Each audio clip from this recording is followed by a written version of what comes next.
जिल्हा परिषद प्राथमिक शाळा मानेपुरी येथे माजी यशस्वी झालेले विद्यार्थी यांचा सत्कार। घनसावंगी तालुक्यातील जिल्हा परिषद प्राथमिक शाळा मानेपुरी येथे दिनांक 13 एप्रिल रोजी माजी विद्यार्थी मेळाव्याचे आयोजन उत्साहात करण्यात आले। या मेळाव्यात शाळेतील विविध वर्षातील माजी विद्यार्थी मोठ्या संख्येने उपस्थित होते। कार्यक्रमाची सुरुवात क्रांतिज्योती सावित्रीबाई फुले प्रतिमा पूजनाने करण्यात आली। त्यानंतर उपस्थित मान्यवर व माजी विद्यार्थ्यांचे स्वागत करण्यात आले। तसेच माजी विद्यार्थ्यांनी आपल्या शालेय आठवणींना उजाळा देत विद्यार्थ्यांना मार्गदर्शन केले। त्यांनी आपल्या यशोगाथा सांगत विद्यार्थ्यांना शिक्षणाचे महत्त्व पटवून दिले। तसेच शाळेच्या विकासासाठी सहकार्य करण्याची तयारीही दर्शविली। यावेळी ही शाळा आदर्श शाळा म्हणून विकसित होईल या संदर्भाने नियोजन करण्यात आले। दात्यांनी भरभरून मदत करण्याचे ठरवले। तसेच अनेक मान्यवरांनी या शाळेचे नवनिर्वाचित अध्यक्ष श्री दत्तात्रय मंडाळ यांचे भरभरून कौतुक केले। यावेळी ते म्हणाले की या अगोदर अशी कल्पना कोणालाही सुचली नाही। अशी कल्पना सुचल्याबद्दल सर्वांनी शालेय समितीचे अध्यक्ष व मुख्याध्यापक यांचे आभार मानले। तसेच श्री दत्ता मंडाळ या समितीचे अध्यक्ष झाल्यापासून शाळेमध्ये अनेक उपक्रम व नवनवीन उपाययोजना चालूच आहेत। तसेच दत्तात्रय मंडाळ हे शाळेच्या विकासासाठी त्यांची धडपड चालूच असते। तसेच श्री दत्तात्रय मंडाळ हे अध्यक्ष झाल्यापासून शाळेसाठी प्रत्येक योजना असो किंवा शासकीय शाळेचे काम असो याकडे दत्तात्रय मंडाळ यांचे लक्ष लागून असते। तसेच शालेय समितीचे उपाध्यक्ष श्री विठ्ठल भुईटे हे सुद्धा अध्यक्षांच्या खांद्याला खांदा लावून सहकार्य करतात। तसेच शाळेला व सर्व समितीला मार्गदर्शन शेषराव वाघ सर करतात। यावेळी श्री अनिल बळीराम धडके कर निरीक्षक छत्रपती संभाजीनगर यांनी त्यांच्या वडील कैलासवासी बळीराम धडके यांच्या स्मृतिप्रित्यर्थ शाळेसाठी 11,000 रुपये देणगी देऊन तेरवीचा कार्यक्रम न करता शाळेला मदत करण्याचा नवीन उपक्रम गावामध्ये सुरू केला। यावेळी शाळेचे अध्यक्ष उपाध्यक्ष शालेय व्यवस्थापन समिती सदस्य गावचे सरपंच उपसरपंच तसेच सर्व ग्रामपंचायत सदस्य शाळेचे मुख्याध्यापक शिक्षक वृंद ग्रामस्थ उपस्थित होते। दात्यांचा विश्वास व गावकऱ्यांचा उत्स्फूर्त सहभाग यामुळे हा मेळावा यशस्वीरित्या पार पडला। कार्यक्रमाच्या शेवटी सर्व उपस्थितांचे आभार मानण्यात आले। ST Marathi news Maharashtra Santosh Talpe Ghansawangi.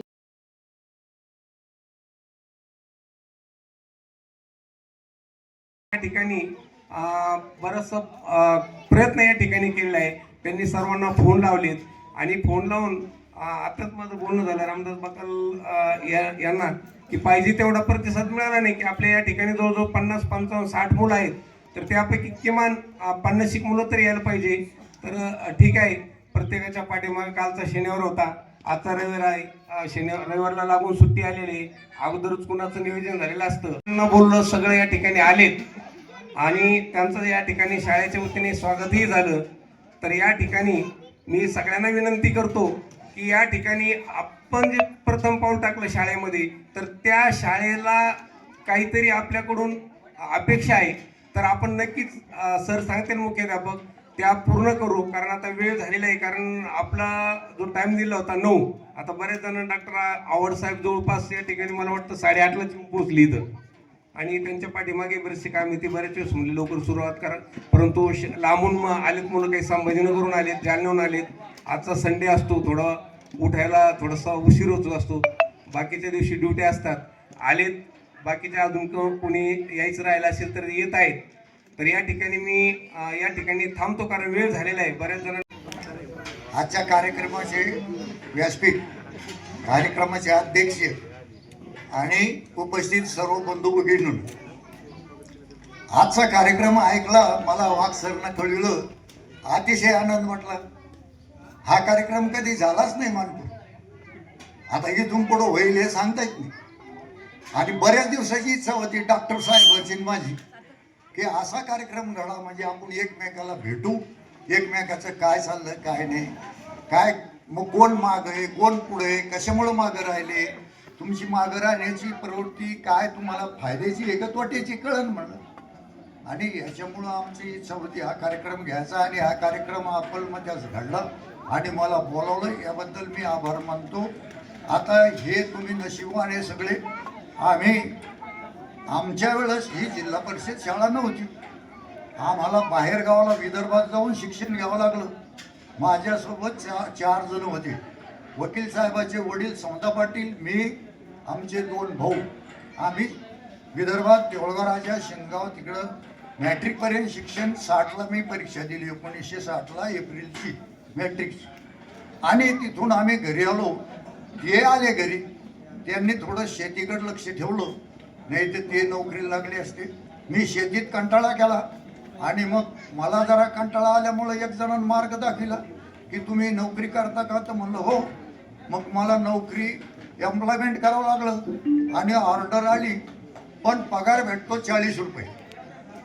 कसं ट्रेनिंग व्हॅकन्सीवर टाकल्यामुळं पगार 40 रुपये आणि त्या माणसाला 50 रुपये. आता इथं नांगरावर एक माणूस पाहायला गेलो मी रोजदार, तर त्याला 6 रुपये रोज म्हणे. तो चांदी निघतं बसून नांगर आणावं लागतो म्हणे. मी विचार केला, म्हणलं 30 सवय 37.5 हे नांगरावरच्याला भेटते, मला 2.5 रुपये जादा भेटते आणि मग मी ही नोकरी करायला काही हरकत नाही म्हणलं.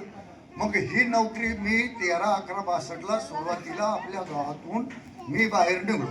याच्यानंतर आपल्या इथं ह्या जिल्हा परिषद आणि हे शाळा सुद्धा एक मुलगा नोकरीला आहे किंवा 2-2 आहेत, 4-4 आहेत. आपल्या इथं अशी सुधारणा दुसरीकडे होऊ शकत नाही किंवा झाली नाही. करू शकते ते, पण झाली नाही. आणि या गावामध्ये दुसऱ्या गावचे लोक विचार करतात. आणि मी एक विशेष महत्त्वाचा आनंदानं सांगतो, माझी जिथं जिथं नोकरी झाली त्या ठिकाणचे पोरं बरेच नोकरीला लागलेले आहेत आणि ते आजही मला भेटतात. ते आज भेटतात नाही, ते अगदी पायाकडे झुकतात. आता काय सांगा तुम्हाला, या गावामध्ये 1-2 जणांनी माझी किंमत केली. हे डॉक्टर साहेब बसले, आवाड साहेब, हे संडासला मी ते आले, मी जाऊन वापस नमस्कार केला. म्हणलं साहेब तुम्ही नमस्कार नको, तुम्ही आज घडून जे आणला त्यांचे खूप खूप अभिनंदन. आज जे आपल्याला सर्वांना जी सेवा मिळते समजा, तर ही समजा 30-40 वर्षापूर्वी जी आज तुमची परिस्थिती आहे त्यावेळेसची आमची परिस्थिती खूप वेगळी होती.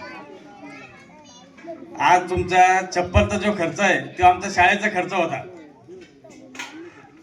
आज याच्यातले बरेचसे विद्यार्थी आम्ही सोबत म्हणजे पहिलेला इथं 74ला ॲडमिशन घेतलेलं 1974ला.